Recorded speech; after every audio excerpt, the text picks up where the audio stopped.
Olá, boa tarde, ou bom dia, ou boa noite, depende de que hora você esteja ouvindo, né? Vamos continuar a nossa meditação sobre a maçonaria, aliás, sobre as falsas doutrinas, incluindo agora a maçonaria. A maçonaria tem levado muitas controvérsias, até mesmo o que a maçonaria diz de si é muito controverso, né? Existe muita questão do ocultismo, os segredos, nós iremos aprofundar. A intenção não é inventar coisas, nem diminuir nem aumentar, mas falar a verdade a respeito da maçonaria. A maçonaria sempre fez grandes alardes para engrossar suas fileiras, a fim de alcançar seu objetivo com mais facilidade. Usa de palavras grandiosas, esconde sua verdadeira fisionomia e mostra ao público tão somente um rosto mascarado. Toma aparência de sociedade literária, científica, filantrópica e outras, mas na verdade não é isso. Os maçons que estão dentro das igrejas não querem admitir que ela seja condenável pela Bíblia, e por isso julgam poder ser maçom sem nenhum pecado. Para lhes mostrar e demonstrar o seu erro, há dois caminhos: a Bíblia, a maçonaria em si mesma. Ela mesma demonstra o seu próprio erro, mesmo sem perceber. Durante muitos anos não tínhamos praticamente nada escrito denunciando os erros da maçonaria. Hoje, graças a Deus, temos 5 livros sérios escritos por pesquisadores equilibrados e conceituados nos meios tradicionais. Reduto dos maçons na igreja, que denunciam abertamente as suas aberrações, ou seja, aberrações desta eh, organização. Maçom ou franco maçom, pedreiro, iniciou em 24 de junho de 1717 em Londres, na Inglaterra. Fundadores são dois pastores, James Anderson, anglicano, e Jean Theophile Dezengle, mais conhecido como Huguenot. Sociedade de beneficência ou sociedade religiosa? É uma pergunta que devemos fazer. De fato, é uma sociedade de beneficência ou uma sociedade religiosa? Alguns pontos. Alegação de ser sociedade secreta, não religião. Templos, ritos, orações, castigos e recompensas. É o que se tem também dentro da maçonaria. Ocultismo. Ocultismo na maçonaria. Tem a cabala, tem a numerologia, astrologia e mitologia. Isso é condenado por Deuteronômio 18, do 9 ao 12. A gente sempre usa essa pregação contra as falsas doutrinas. E Deuteronômio, capítulo 4, versículo 19. Aqui não é uma pregação sobre a maçonaria, mas um estudo mesmo, mais aprofundado. Se diz uma religião ecumênica, aceita pessoas de todas as crenças. A gente pode ver essa contradição, não que não possa questão de aceitar, mas aceitar sem que a pessoa mude, porque, por exemplo, maçonaria aceita que você seja católico e maçom, espírita e maçom, protestante e maçom e outras coisas mais e maçom, porque não é uma verdade absoluta, né? Também tem essa mentalidade que, embora anteceda a nova era, mas uma mentalidade que também é da nova era.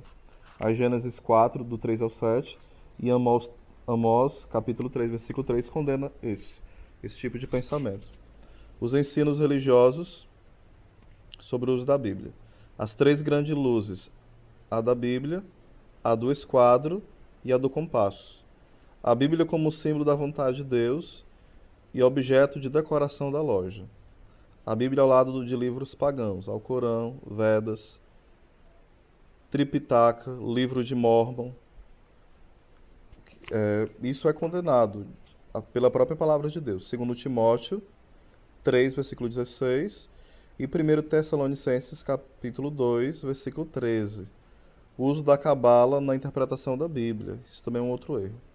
A cabala, interpretação oculta que os rabinos davam à Bíblia.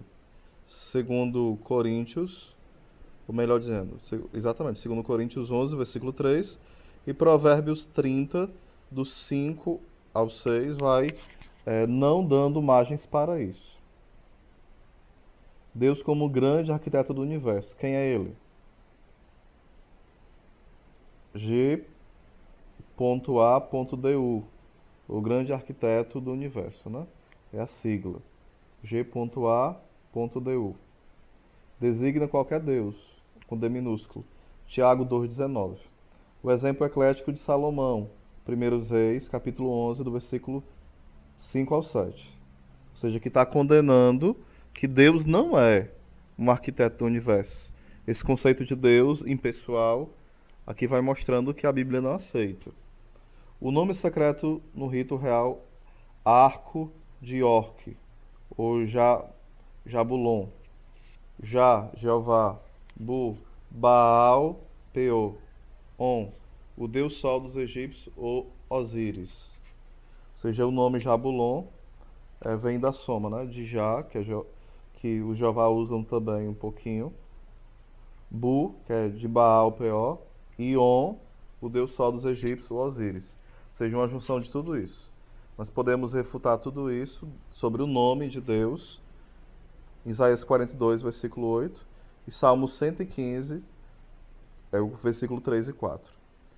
Jesus Cristo. O que eles pensam, a maçonaria, sobre Jesus Cristo?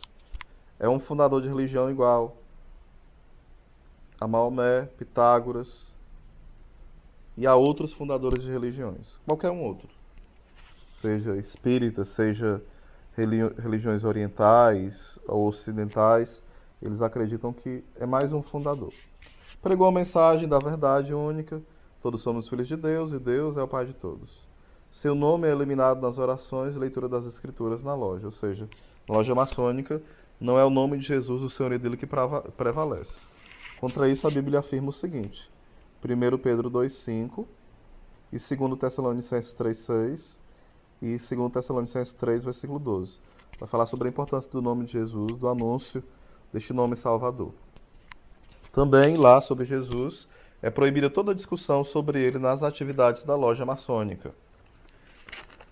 Vamos refutar essas ideias. Jesus é verdadeiro Deus, verdadeiro homem. João, capítulo 1, versículo 1 e versículo 14 também. Isaías 7, 14. Mateus 1, do 21 ao 23.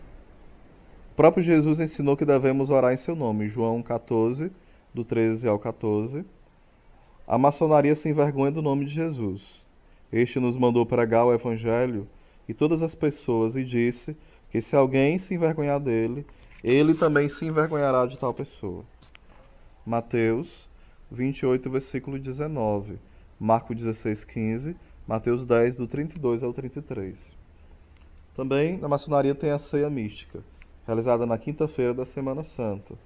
Participantes são os irmãos do 18º grau até o 33º grau. A forma da sua realização são palavras proferidas: comei e dai de comer aos que têm fome, e bebei e dai de beber aos que têm sede. Refutação sobre isso, né? Sobre essa ceia mística. Em Mateus 26, do 26 ao 28, e 1 Coríntios 11, do 23 ao 26. Salvação pelas obras. Lembremos que Santo Agostinho fala o seguinte: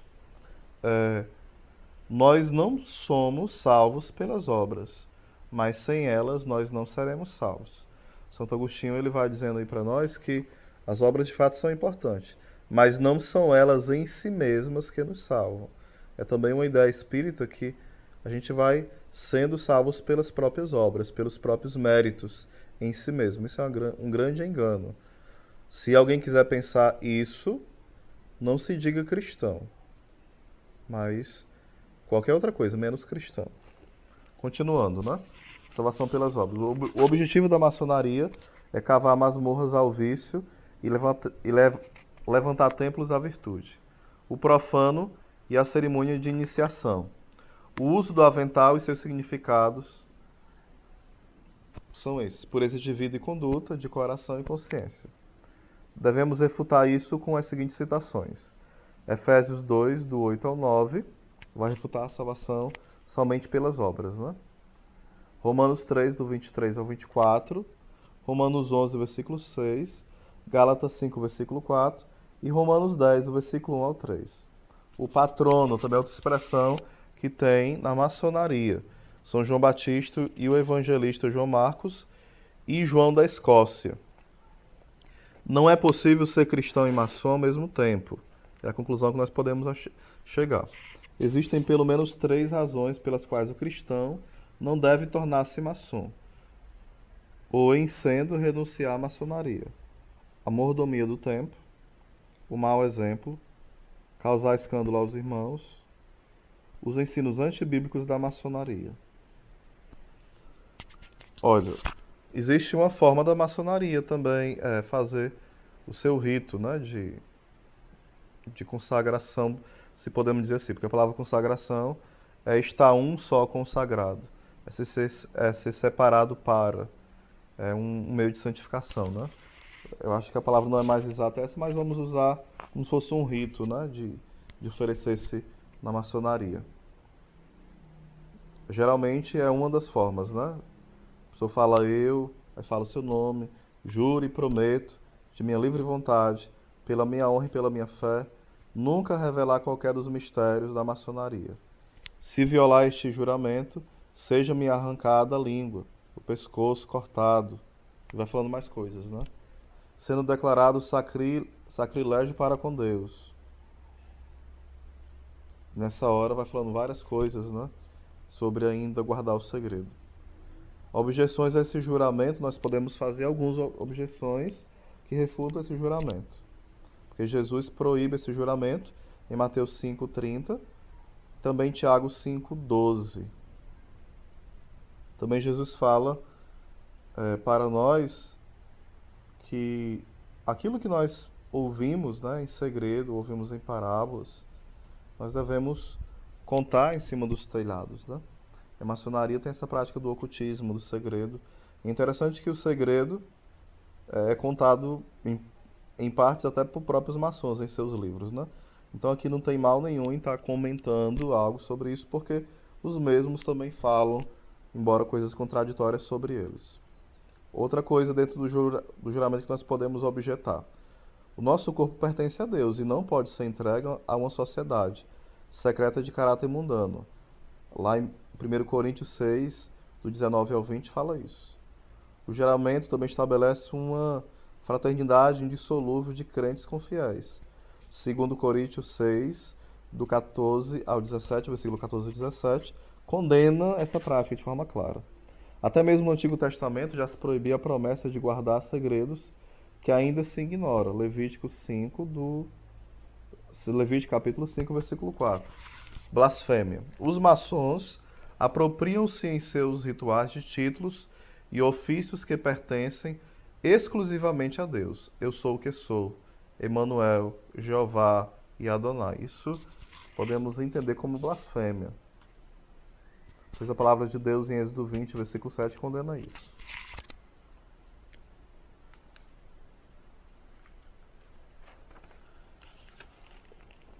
A ideia sobre o arquiteto, né, o grande arquiteto do universo, também são ideias da maçonaria. A paternidade universal de Deus, a fraternidade universal dos homens. A crença na imortalidade da alma, ou seja, sendo assim, ele acredita que todos os homens serão salvos. Nenhum vai sofrer uma condenação eterna. No caso, a Bíblia ensina que Deus criou todas as criaturas. Gênesis 1, versículo 26 a 27. Porém, afirma que o homem que não acolhe Jesus, que não está na sua vontade, ele pode ter a danação eterna, né? João 1, versículo 12. Gálatas 4, do 4 ao 6. Romanos 8, do 14 ao 16. Também em Apocalipse fala, né, que fora ficarão os idólatras, os maçons não, agora errei, perdão. Os idólatras, os efeminados, os bebarrões, aqueles que se dão a mentira, os que amam e praticam a mentira, e vai dando várias listas de pessoas que ficarão se persistirem nesse erro, né, e não se arrependerem. Algumas coisas bem concretas aqui da maçonaria, né?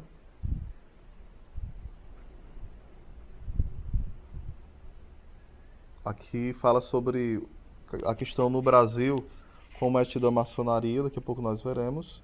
Mas vamos ver, em princípio, o que aconteceu. A maçonaria e a igreja, um pouquinho como foi esse confronto, essa relação. No princípio da obra evangélica no Brasil, a maçonaria apoiou, mediante sua força política e econômica, a implantação de alguns grupos protestantes, como os batistas e os presbiterianos no país.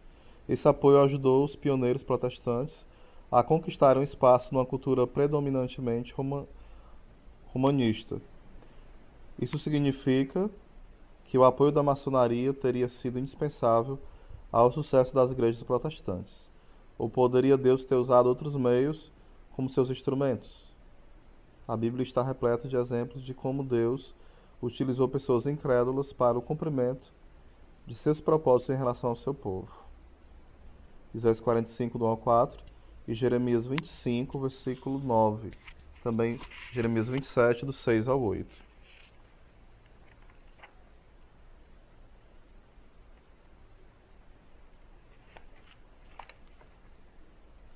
Vamos falar um pouquinho ainda sobre a maçonaria. Algumas, algo peculiar, né? Falando sobre ainda as ordens, né, dos graus, o que acontece nos graus da maçonaria. Vamos tentar ver um pouquinho histórico sobre os graus da maçonaria.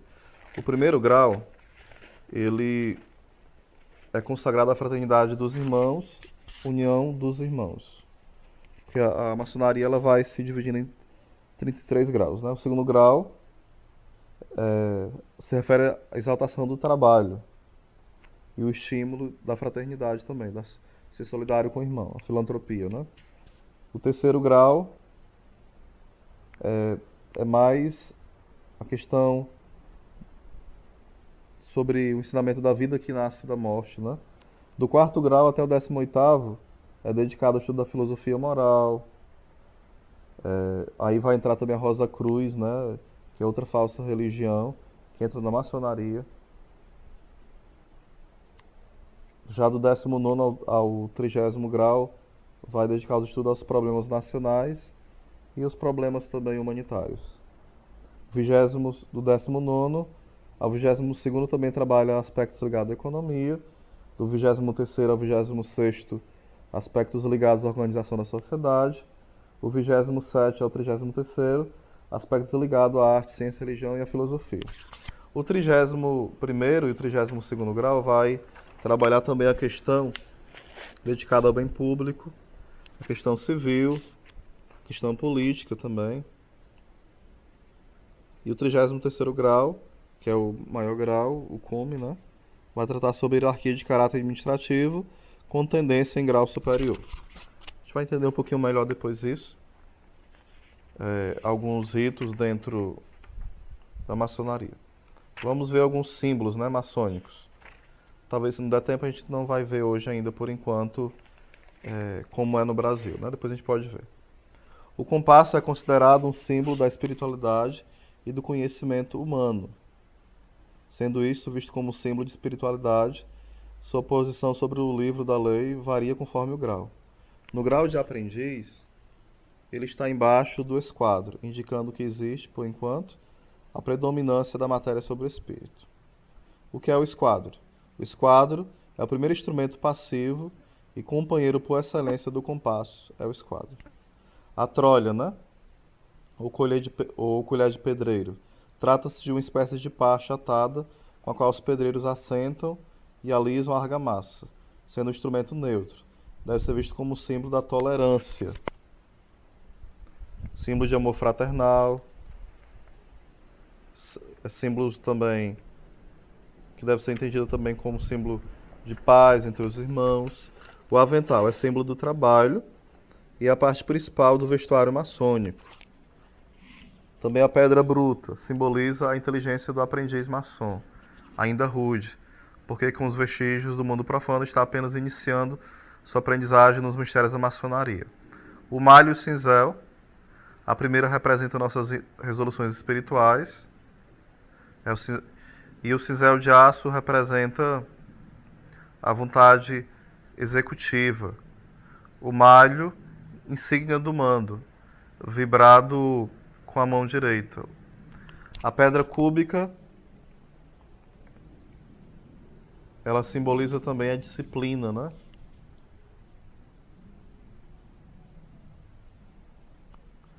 Tem que fazer do seu eu um cubo perfeito, né?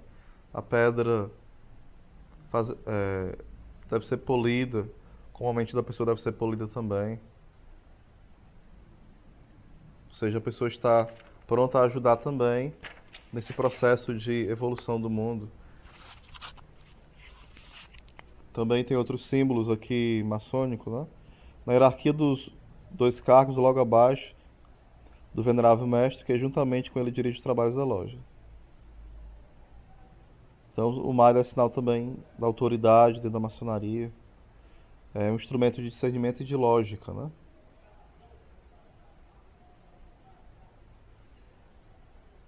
Ele vai passar a ser um instrumento também de algo destruidor, algo incompatível com a maçonaria nos seus inícios, né? O delta luminoso, também chamado de triângulo fulgurante, ele simboliza como se fosse um triângulo com olho luminoso dentro, né? Ele simboliza os atributos divinos, a onipresença, a onividência, a onisciência, que o verdadeiro maçom tem como lembrete divino de sua suprema relevância para a sua vida. Então a maçonaria reverencia todos os cultos, né? Aí a Rosa Cruz, que eu já falei lá que no 18º grau a pessoa começa a participar.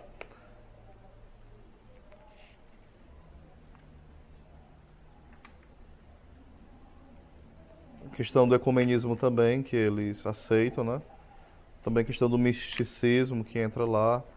Palavras mágicas. Também uma palavra mágica que eles usam é a palavra ramar. Ramar, melhor dizendo. Eles acreditam que quem estuda o Rosa Cruz nesse grau, né?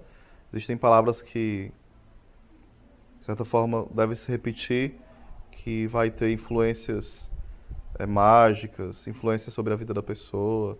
E uma dessas palavras é ramar, mas que tem que ser pronunciada de uma determinada forma, né? É usado também lá para os ritos, né? As velas, incenso, avental e luzes. Também a Rosa Cruz, ela acredita na doutrina de reencarnação, né? Que a Bíblia condena de forma clara. Eles acreditam também que a Bíblia deve ser entendida da forma deles, não acredita na autoridade do magistério, pelo contrário, eles até debocham, de certa forma, não aceitam de forma nenhuma. Sobre o Jardim do Éden, eles têm a ideia de que, no caso, consideram o Jardim do Éden como uma condição, não um lugar. Também consideram o relato bíblico do Jardim do Éden realmente um lugar, uma realidade histórica.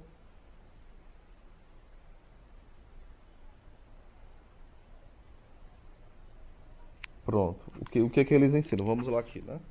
O que eles entendem. Perdão aqui, é porque eu quero ler na íntegra para você um pouquinho, né? Consideramos o relato bíblico do Jardim do Éden realmente um lugar, uma realidade histórica e não um relato alegórico. Jesus reportou em seus ensinos sobre a criação de Adão e Eva, como verdades históricas da criação do primeiro homem e da primeira mulher. Isso é o que a Santa Igreja vai respondendo, porque eles não entendem também como um lugar também, né? Somente como uma alegoria. E também, claro, que tem um sentido profundo, alegórico, né? Passagem do Éden, o sentido da intimidade com Deus, os contextos judaicos, a qual se escreveu isso, porque do Gênesis 1 a 11 tem toda uma profundidade, mas eles entendem apenas como alegoria e acabou a história, né? Então é um outro erro da deturpação da Bíblia que eles fazem, né? Eles não acreditam em Jesus como o único caminho para a salvação. Eles acreditam que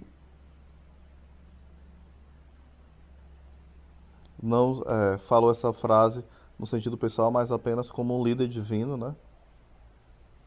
Então eles acham que Jesus falou que o caminho era uma escola esotérica que deveria levar as pessoas para a salvação, segundo eles. Eles acham isso, que Jesus não é o caminho, mas são as ideias que vão ajudar a pessoa neste caminho, um caminho mais esotérico, né? Sobre a Trindade, ele se ma- a Rosa Cruz, né, que também está dentro, inserido no contexto maçônico, eles compreendem bem que deve ser entendido na questão triangular, né? Questão da compreensão, da razão, mas não no sentido do mistério da Santíssima Trindade. Eles não aceitam a doutrina da Trindade como nós aceitamos, mas mais nesses símbolos místicos, né? Mais do que místicos, misticistas, né? É um misticismo que não é verdade.